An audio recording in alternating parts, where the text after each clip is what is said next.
Queridos irmãos e irmãs, nós temos na liturgia atualmente 4 possibilidades de missa de Natal.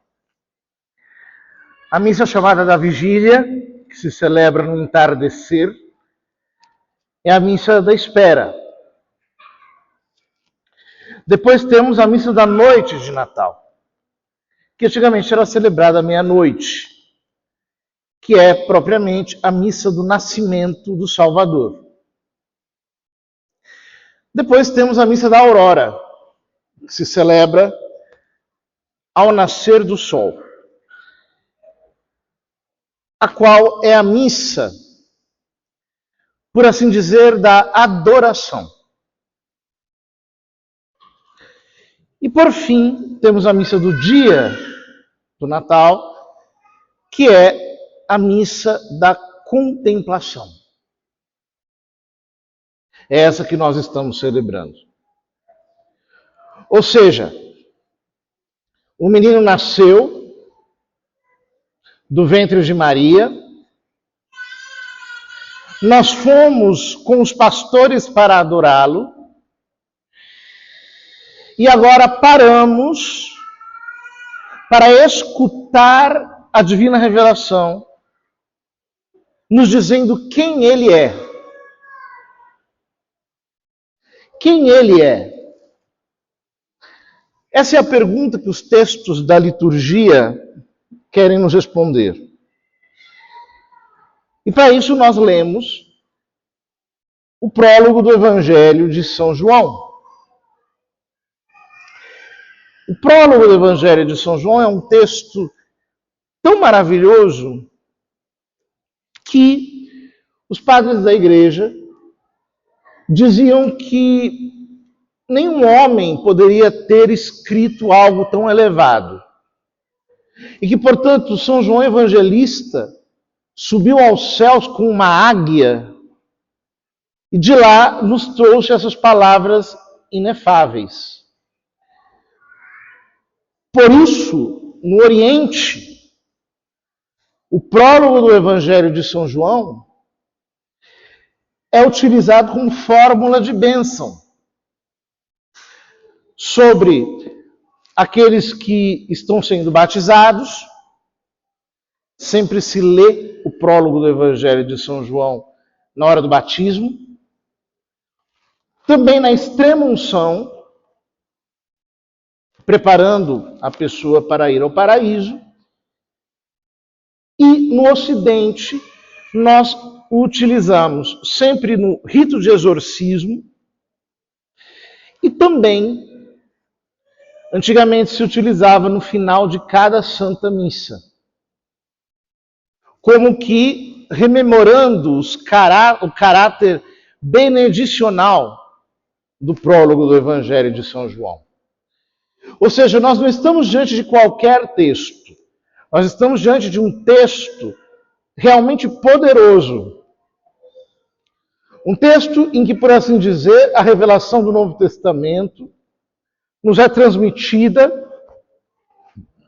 com toda a sua altura, com toda a sua elevação.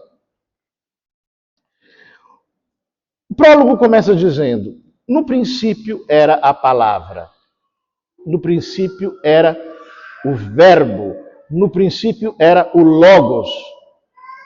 Ou seja, se o Velho Testamento começa dizendo Bereshit bara Elohim, no princípio do criar Deus os céus e a terra, São João como que retrocede ao princípio do princípio. No princípio, ou seja, antes de todos os séculos, era a palavra, era o verbo, era o logos. A palavra estava com Deus e a palavra era Deus. Aqui nós temos a identidade de substância e, ao mesmo tempo, a distinção das pessoas. A palavra estava com Deus E a palavra era Deus.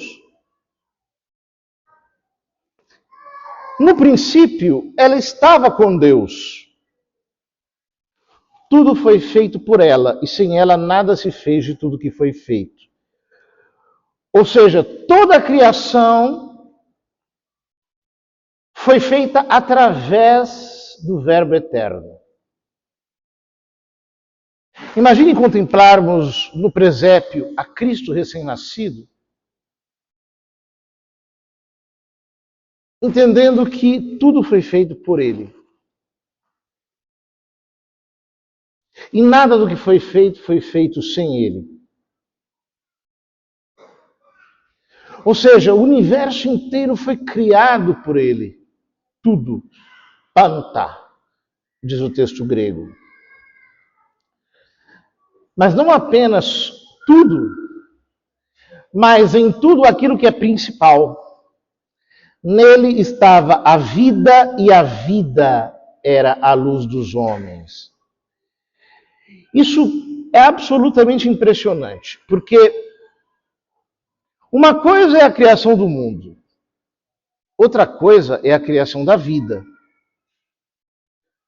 Ou seja, de seres que se automovem, que têm em si mesmos o princípio da sua mesma mutabilidade. Foi Ele que fez a vida, porque Ele é a vida. Ele é a vida. A vida, portanto, provém dele. Provém dele como luz. É impressionante como esse impulso que chamamos vida, ele se desenvolve adaptando-se e, ao mesmo tempo, burlando dificuldades. Ou seja, a vida é luz. Porque mesmo na vida não inteligente, existe a adaptação inteligente. A inteligência que se torna autoconsciente é a do homem. Por isso a vida é a luz dos homens. Os homens têm luz. É a luz do entendimento. Podem conhecer. E a luz brilha nas trevas, e as trevas não conseguiram dominá-la. Ou seja, de fato, a luz da inteligência sobressai a tudo aquilo que é material. Surgiu um homem enviado por Deus. Seu nome era João. Ele veio como testemunha para dar testemunho da luz, para que todos chegassem à fé por meio dele. Ele não era a luz, mas veio para dar testemunho da luz, daquele que era a luz de verdade, que vindo ao mundo ilumina todo ser humano. Ou seja, aqui ele distingue a pessoa e a missão de João Batista. Havia, de certo, naquela comunidade, pessoas que eram oriundas dos discípulos de João Batista, e havia debates acerca de quem era São João Batista. E aqui ele coloca as coisas no seu devido lugar. Ele não é a luz, mas ele veio para dar testemunho da luz. Então ele diz, a palavra estava no mundo, e o mundo foi feito por ela, mas o mundo não quis conhecê-la. Esse versículo é maravilhoso porque ele nos mostra que a palavra estava no mundo, ou seja, a encarnação não significa que antes dela o Verbo eterno não estivesse presente em toda ela. Mas significa que agora há um novo modo de presença. O que significa, ao mesmo tempo, que nesse modo novo de presença, o mundo inteiro ainda subsiste nele. Portanto, eu posso ver o menino Jesus no presépio e entender que ele está sustentando o universo todo. Desde os confins das estrelas, das galáxias mais distantes, dos planetas desconhecidos, mesmo a estrutura lógica e matemática que subjaz todas as coisas, o equilíbrio, a proporção, a harmonia, tudo isso deriva dele. Está sustentado por ele. Veio para o que era seu e os seus não a acolheram. Estes são os judeus. Os judeus não acolheram a palavra. Mas a todos que a receberam, a todos, como isso é consolador, a todos, de todas as línguas, tribos, povos, nações, a todos que a acolheram, deu-lhes a autoridade de se tornarem filhos de Deus. Ele nos habilitou, ele nos capacitou a nos tornarmos filhos de Deus, na sua própria filiação. Ele nos enxertou na filiação dele, para que nele nós pudéssemos ser filhos do Pai Eterno. A todos que a receberam, deu-lhes capacidade de se tornarem filhos de Deus. Isto é, aos que acreditam em seu nome. É pela fé no nome de Cristo. É pela fé na sua pessoa. É quando nós depositamos a fé nele que nós nos tornamos novas criaturas. Pois estes, diz o evangelista, não nasceram do sangue, nem da vontade da carne, nem da vontade do varão, mas de Deus mesmo. Isso é maravilhoso, queridos, porque o que o evangelista está dizendo é que o Filho é eternamente gerado pelo Pai. E, portanto, quando nós depositamos a nossa fé no Filho, nós passamos a ser enxertados nesta geração eterna. O Pai está nos gerando como filhos no Filho agora. A cada instante pela graça. Pela participação que nós temos na filiação do Filho eterno por causa da fé. E a palavra se fez carne e habitou entre nós. A palavra se fez carne. Essa expressão é de uma crueza. Porque assinala o aspecto da mortalidade, da fragilidade, o aspecto de limitação da carne. O Verbo se fez carne. Ele não era um holograma. Ele não era uma figura que aparece sem consistência. Ele se fez carne mesmo. Ele é tangível. Ele é totalmente concreto. Ele se tornou uma pessoa concreta que respira. Deus respira. Ele tem fôlego humano. É carne viva. O Verbo se fez carne e montou seu tabernáculo entre nós. Se o Velho Testamento tinha uma tenda sobre a qual descia a Shekinah de Deus, agora Jesus é o novo templo. A palavra se fez carne e tabernaculou entre nós e nós contemplamos a sua glória, a sua Shekinah. Essa é a verdadeira glória. A glória de Deus na face de Cristo. A glória que recebe do Pai como Filho unigênito, cheio de graça e de verdade.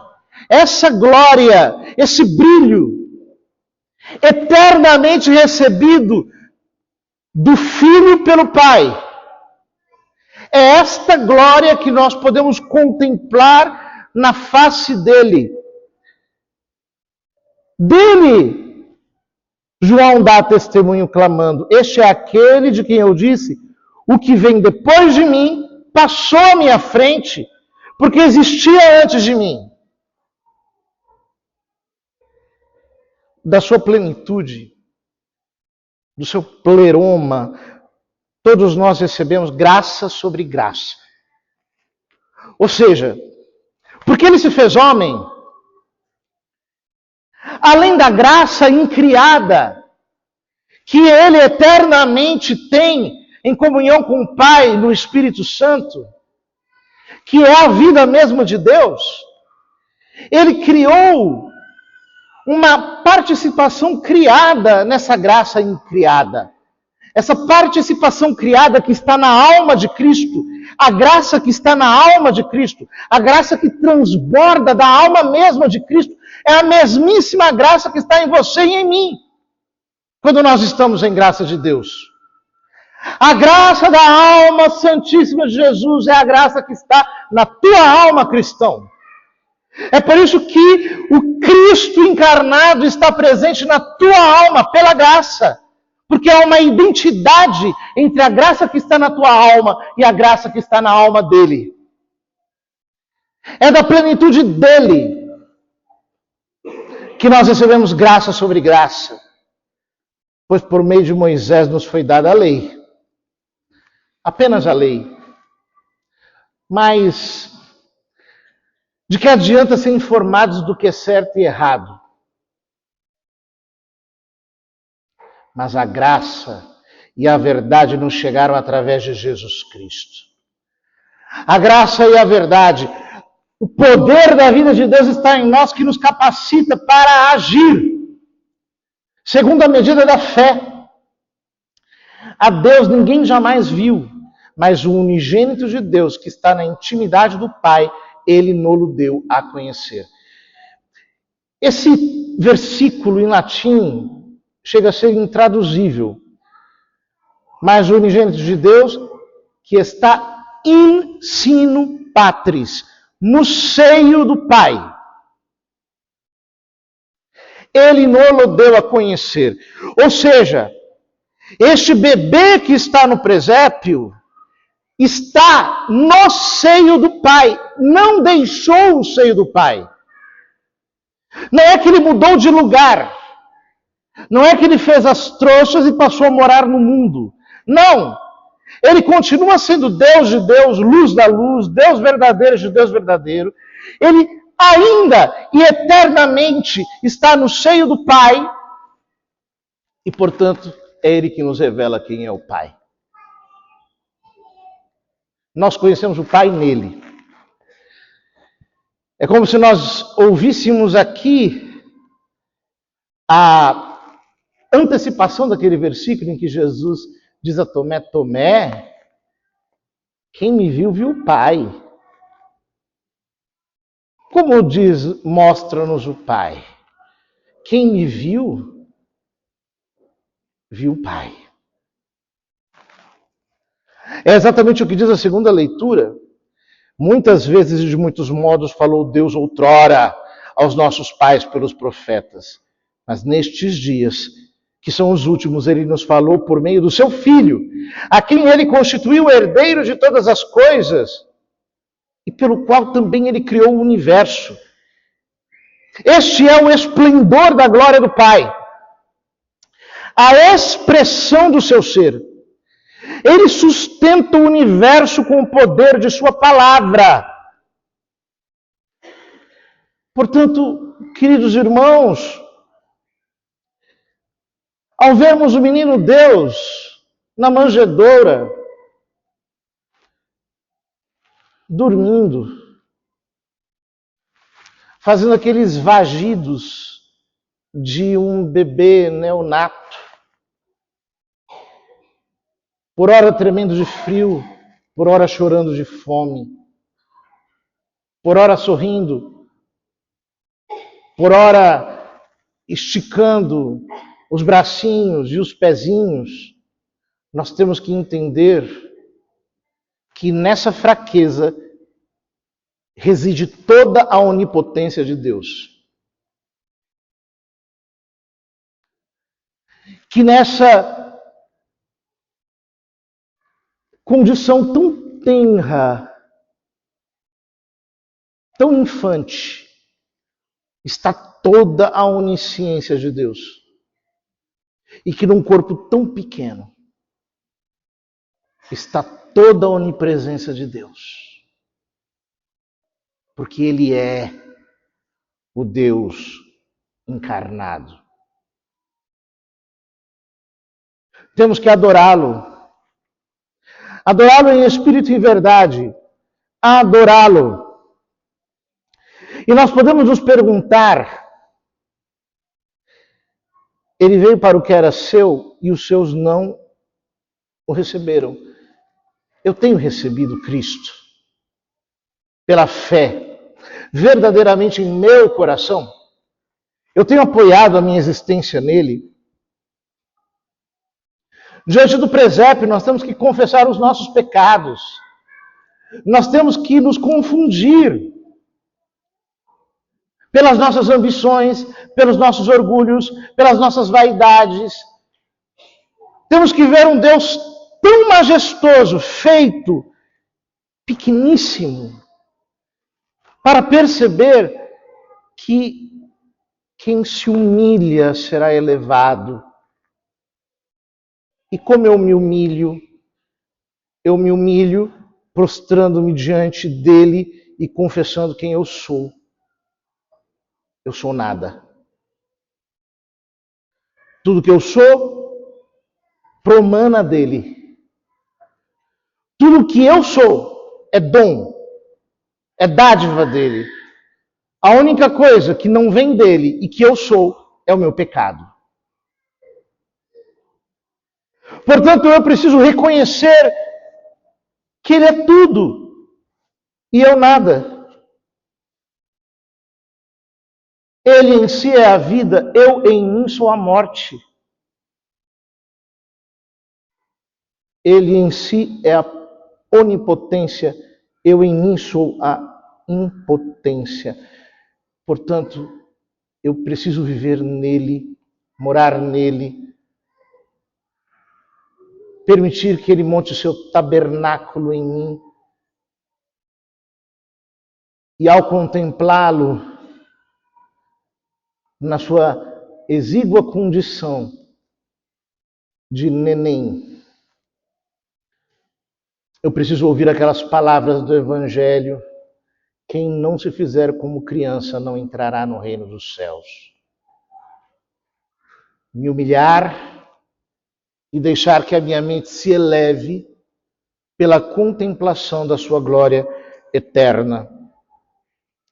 Peçamos ao menino Jesus que neste Natal nós consigamos nos entregar verdadeiramente à fé, movidos pela sua graça. E assim, queridos irmãos, nós jamais abandonaremos a luz para mergulharmos novamente nas trevas das nossas misérias, dos nossos erros e dos nossos pecados.